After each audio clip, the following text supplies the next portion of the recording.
back at Aston Martin Orlando.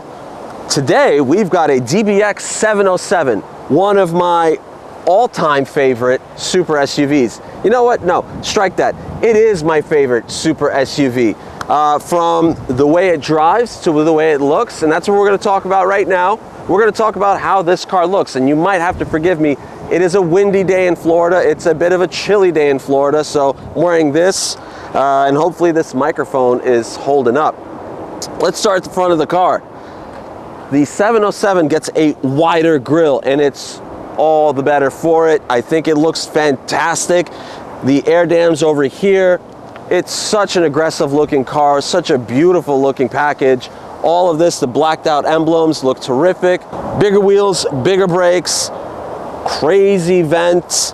This car really tells you that it is a behemoth with a whole lot of horsepower. Black mirror caps, black accents all throughout, black roof panel. This is a very, very aggressive looking car, and it gets more aggressive as you come out back. You've got quad exhaust pipes. You've got this spoiler, and the spoiler is actually, come take a look at this. You've got air that actually passes through the spoiler as well, so you've got that. And you've got bird poop on the roof, and you've got some bird poop here. Fun fact that I may have just made up: birds poop on blue cars more often because they think it's water. Look it up. I've heard that, but maybe someone made it up and passed it on to me. Overall though, I think this is such a cool looking car. I prefer the DBX with these clear lenses on the taillights as opposed to the red ones. I just think it breaks up the flow of the car. I was at first a little bit skeptical when they released the DBX about this little duckbill spoiler lip thing over here. I thought it looked a little weird, but it has grown on me, strangely enough, because it does make it look like a Vantage. Nonetheless, overall, wonderful looking car, especially in this blue. Getting into the interior, relatively simple. You've got flush door handles, just like a Jaguar F-Type or a GTR or a Lamborghini. It's one of these, so relatively simple. And look at that interior. It is gorgeous. You've got blue color contrast stitching, black leather interior. And we're going to go inside right now and take a look. We are inside the DBX 707, and as you can see, this car does have Apple CarPlay. But what's odd is that this is not a touchscreen, so we'll get to that in a second. This is actually the Mercedes-Benz Command unit, but it's from a generation ago. Very nice, high-res display. Everything looks very crisp, but everything operates through this little unit right here. You've got the ability to swipe your fingers and click into options, or you've got the ability to use the scroll wheel and press on the scroll wheel like that. So you've got two ways. If you're somebody who prefers touch screens, you're out of luck here.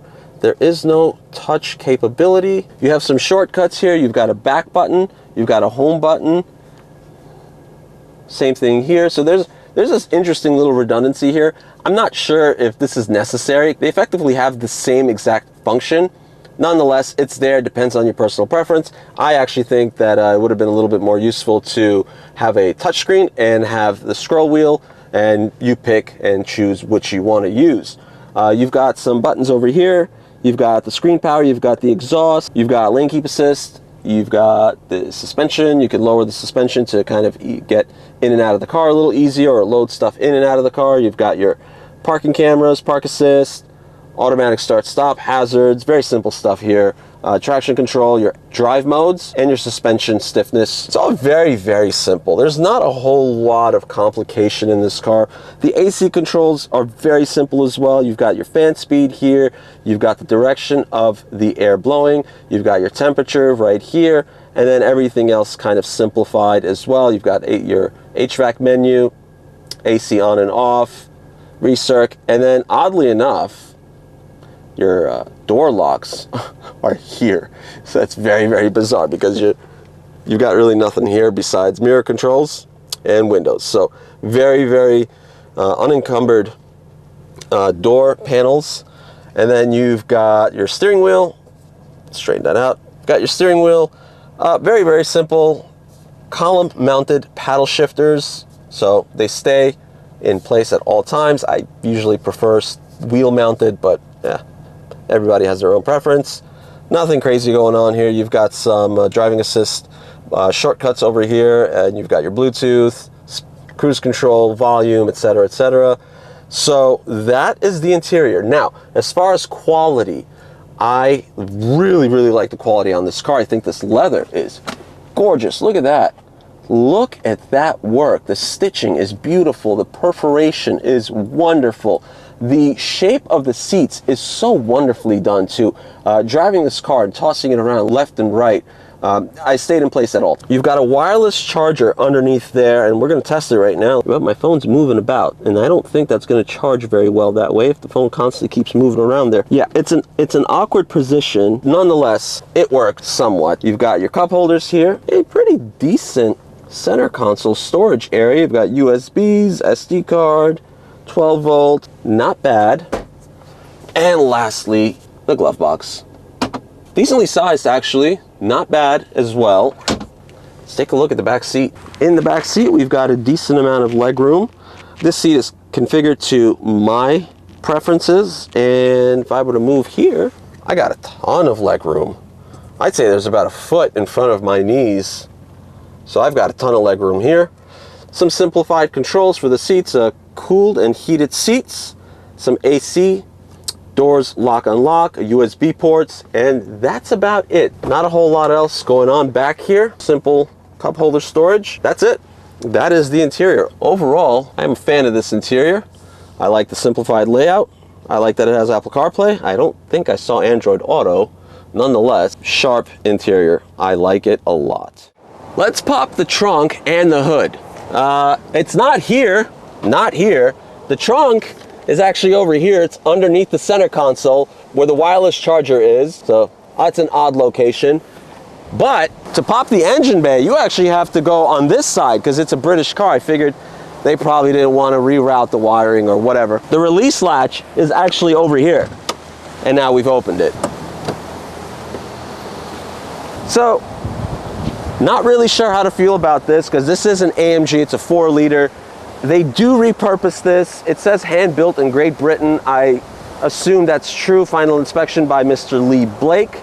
Again, 707 horsepower AMG 4-liter twin turbo. This is not the one from the Black Series because this is still a cross-plane crank and not a flat plane crank, but it is heavily revised. I believe the entire top end is different. The turbos are different, and some other bits and bobs are different that kind of take this car from the 540 horsepower range to 707 metric. Let's take a look at the trunk. You've got a really decent sized trunk over here. You could remove this for some more space. It's very deep. You've got the option to lower this rear end over here for ease of access, and it lowers really quickly. If you take a look at the wheel well back here, I'm gonna lower this. So we're gonna lower this car right now for some ease of access, loading in some heavy groceries or heavy what have you from Home Depot. And you can hear the airbags deflate, or at least where I'm standing. Lowers really quickly. It's a lot quicker than the Range Rover P530 that I did a couple of months ago.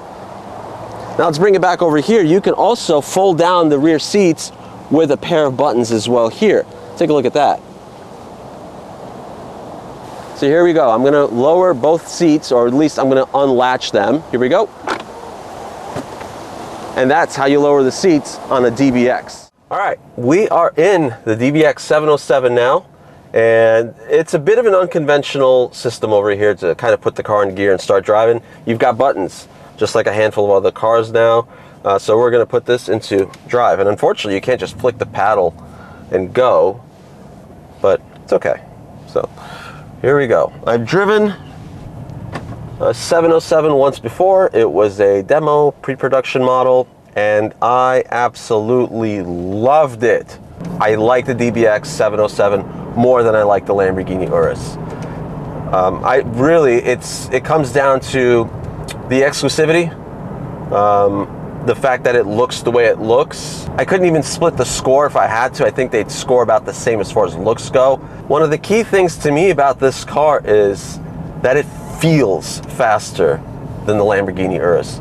Both of them are powered by 4-liter turbo V8s, this one being an AMG motor. Despite the 707 horsepower, this is not the Black Series engine. This is a heavily revised 4-liter from a standard AMG GT or GTS, GTR, what have you. This is still a standard cross-plane crank, not a flat plane crank like the Black Series has. So don't let the 707 horsepower number kind of fool you. And that's metric horsepower, 697 for the American market. That's just the way it converts, 663 pound-feet of torque. And we're going to experience every bit of that torque right about now. Oh my goodness. Oh my goodness. Power. Power on this car is intoxicating, and the sound is too. Oh, that, you heard that? Oh my God, this car is such a riot. Such a riot. I have to give the British credit. They love loud V8s. So when the DBX first came out and I drove the car, I was somewhat impressed. I wasn't blown away. I think for the price, perhaps it was a little underpowered. I believe it had 540 horsepower, but for the heft, it just didn't feel like enough power. This more than makes up for that. We've substantially increased horsepower, and on top of that, the chassis improvements and the refinement they've done to the suspension drastically changes the experience of the car. And then further, you add the aesthetics and all the aesthetic changes they've made to this car, and it's really taken this DBX platform from a sort of somewhat middling super SUV to, in my opinion, the best super SUV money can buy. I think the DBX, the standard DBX, is a great X5M competitor, but it didn't really feel like it was worth the price of admission. They've actually started coming down in price a lot. Depreciation's hit the standard DBX quite hard.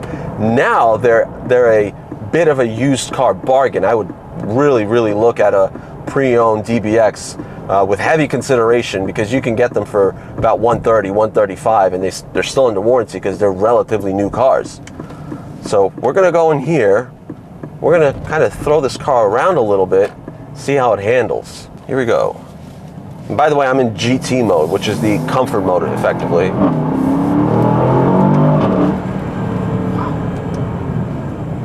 700 horsepower is nothing to sneeze at. Man, for a big car, this thing really, this thing really handles so well. It's almost shocking that a car this high off the ground is doing some of this kind of stuff and some of these motions and movements.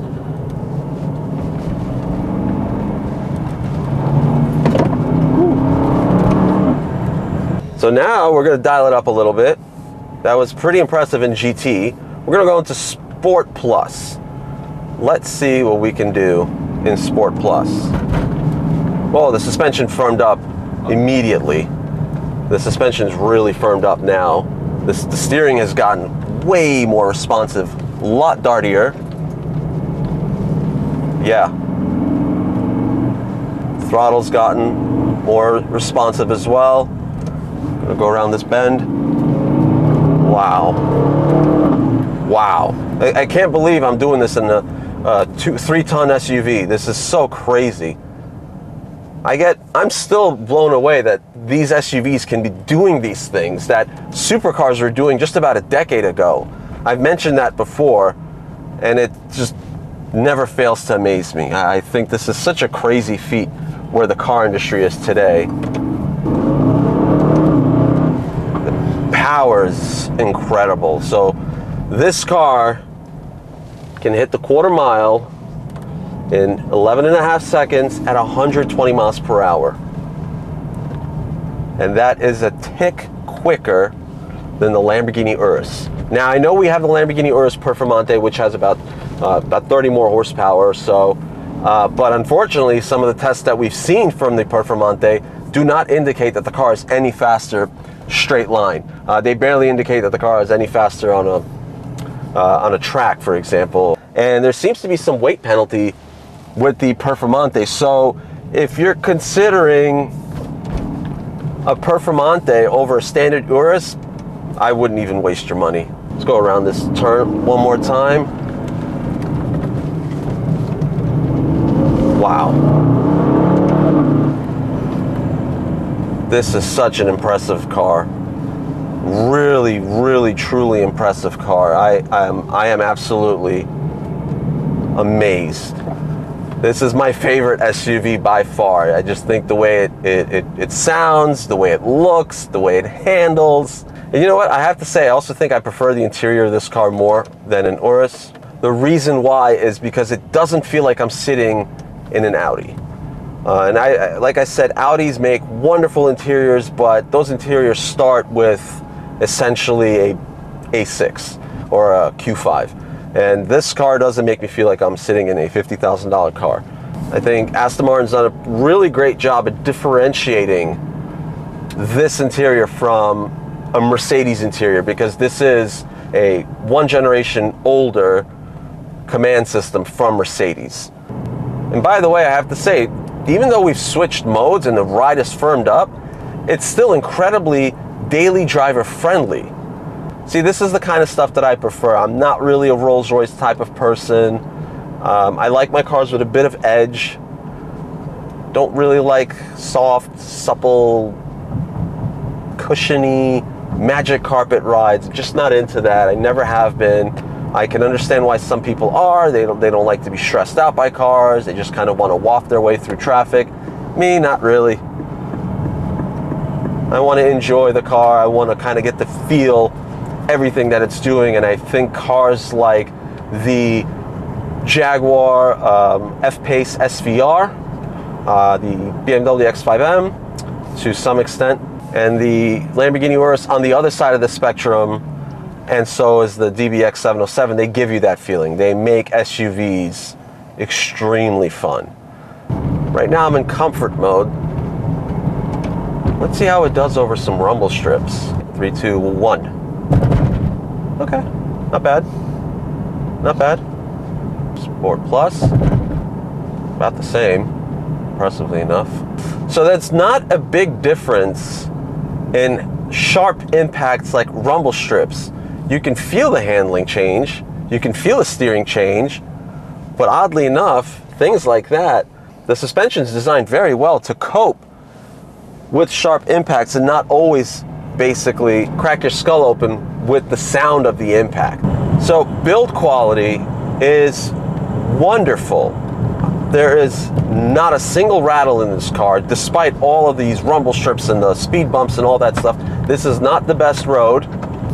So as if you couldn't tell, and I had mentioned this already a trillion times, yeah, I do prefer this over the Urus. I prefer it for a number of reasons. Exclusivity and individuality being one of them. I feel like it's a bit more bespoke in its design. I think the AMG engine is wonderfully paired to this. Power is sensational. I think the interior is beautiful. Once you see this final score down here somewhere, it deserves it. I will probably grade it about half a point higher than an Urus. It might sound bizarre to say this, but in my opinion, this is actually the best Aston Martin you can buy. This is the best car in their portfolio right now. Yes, it's better than the V8 Vantage. It's better than the DB11, which I believe is out of production at this point. Better than the DBS Superleggera. I think so. I love the DBS Superleggera. I really, really do. I think it's one of the most beautiful cars on the road. But there's something just a little different about this DBX 707, and I think it's the fact that Aston Martin created virtually the perfect super SUV. And that's what I think is the sticking point to me, and that's why I think this might be the best car in their portfolio. So having said that, as always, if you like Aston Martins, you like British cars, you like super SUVs, like, share, and subscribe, and thank you for watching.